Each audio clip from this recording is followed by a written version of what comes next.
Leonard Nimoy's son, Adam Nimoy, was stunned when the Star Trek actor wrote him a 6-page letter that read like an account of a failed and wasted life. It was 2008, and by then, Adam had been sober for about 4 years.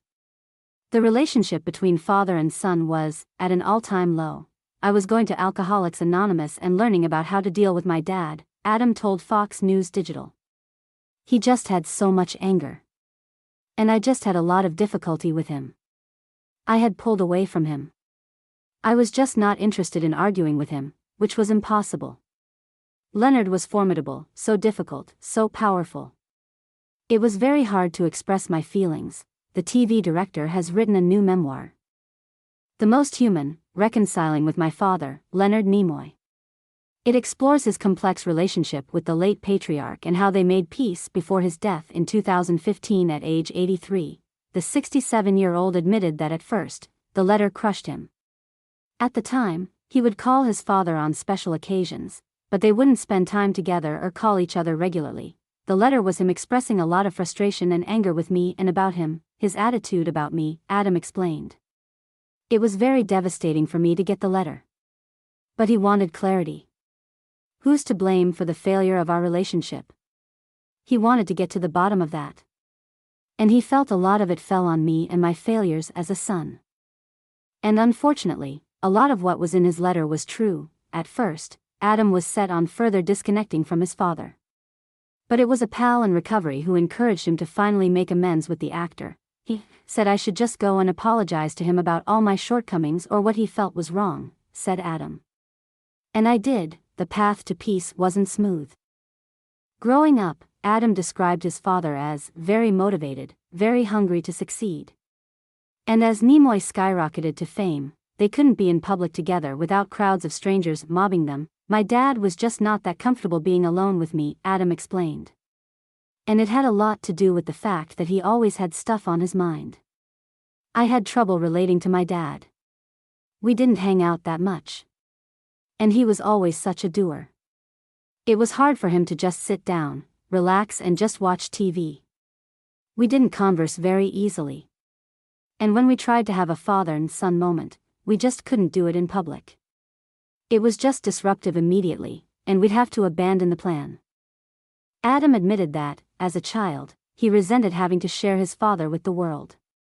It would be years until he fell in love with the fans who made Nimoy a TV icon. You just want to be alone with your family, he explained.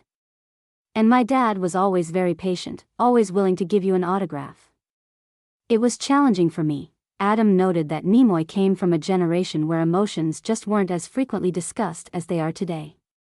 He wondered how that impacted their relationship. Even when Star Trek became this huge success, his parents didn't express themselves with him, said Adam. I never heard them say they were proud of him, that they loved him, or really acknowledge his accomplishments. I knew they enjoyed the success. They were downright giddy that there was so much attention around my father, that he was doing so well. The fans even showered their love and affection towards my grandparents, and they loved that. They would even share fan letters with us, and they were almost embarrassed by it. But I never, ever heard them say any words of affection to my dad. And I know they loved my dad. I wanted to break that cycle, Adam reflected. With my children, I was very demonstrative, very involved. I'm a different person than my dad was.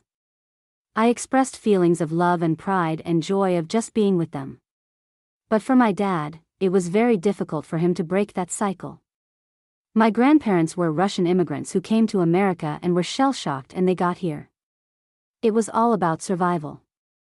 That's what it was for Leonard. Leonard was all about survival, Adam added. In his lifetime, Nimoy struggled with alcoholism.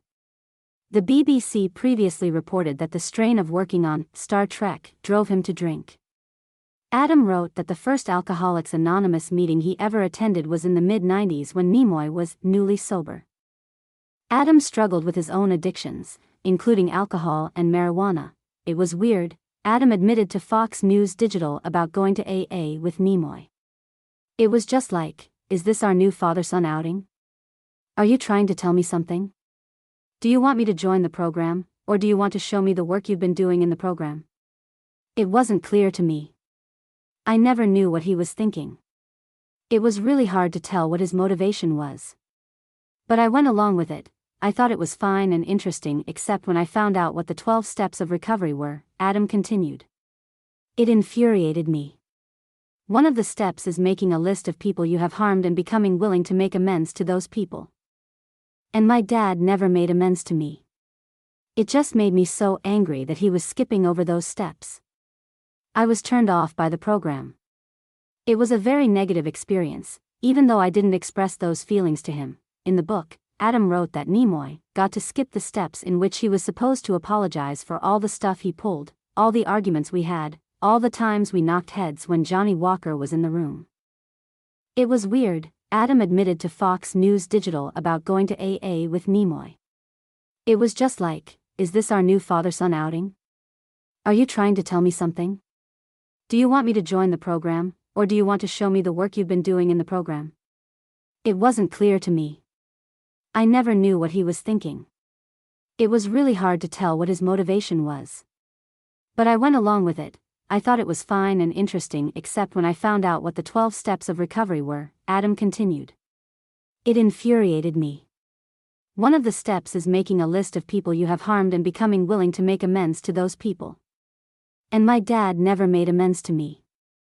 It just made me so angry that he was skipping over those steps. I was turned off by the program. It was a very negative experience, even though I didn't express those feelings to him. In the book, Adam wrote that Nimoy got to skip the steps in which he was supposed to apologize for all the stuff he pulled, all the arguments we had, all the times we knocked heads when Johnny Walker was in the room. It wouldn't be until December 2003 that a friend, who was in and out of recovery, told Adam that it was his turn. In 2004, Adam found his way back into the program on his own. I was very unhappy in smoking marijuana all day long, said Adam. I was in an unhappy marriage, and my kids were old enough to start noticing that there was something wrong with me. I had changed. I was acting differently, strangely. I was so sick of being high all the time. I just didn't enjoy it, and it wasn't helping me. It had been going on for 30 years since I was in high school. I was ready, completely ready. And I never relapsed. Adam said that when he received his father's letter, the actor was not drinking anymore, but he was not going to meetings. I think he had a lot of struggles with his feelings and what the right action would be for him. I think he just didn't know. I think he had a lot of struggles with his feelings and what the right action would be for him. I think he just didn't know, said Adam. But I had people in recovery who gave me the direction I needed to reconcile with him. And that's what I did. Even though when I was told to go make amends with him, I resisted. I didn't want to do it. I didn't think he deserved it. I felt like he'd been sober longer than me. So why should I make the first move? But that's just typical, emotionally immature thinking. Adam said that the moment he made amends, his father was willing to let go of everything that he held against me. He was also ready to move ahead, said Adam. And that's what we did, move forward in our relationship. And it was freaking incredible. We were so happy to be together. We really loved each other. We just didn't know how to love each other. Adam said his final years with Nimoy were joyous. They loved being with each other, and Nimoy bonded with his grandchildren. And by then, Adam beamed when fans approached Nimoy. I was proud of him, really proud of him, said Adam. I was proud of what he managed to achieve throughout his life. During those last years, it felt like we could finally rely on each other. Today, Adam hopes his story will give hope to others who are struggling with similar complex relationships with their parents. I'm a work in progress, but I've come a long way, said Adam. And family dysfunction is everywhere. You don't have to have a famous father to have trouble with a family member. But my dad and I had to rediscover each other and rebuild our relationship. That's the whole point of recovery.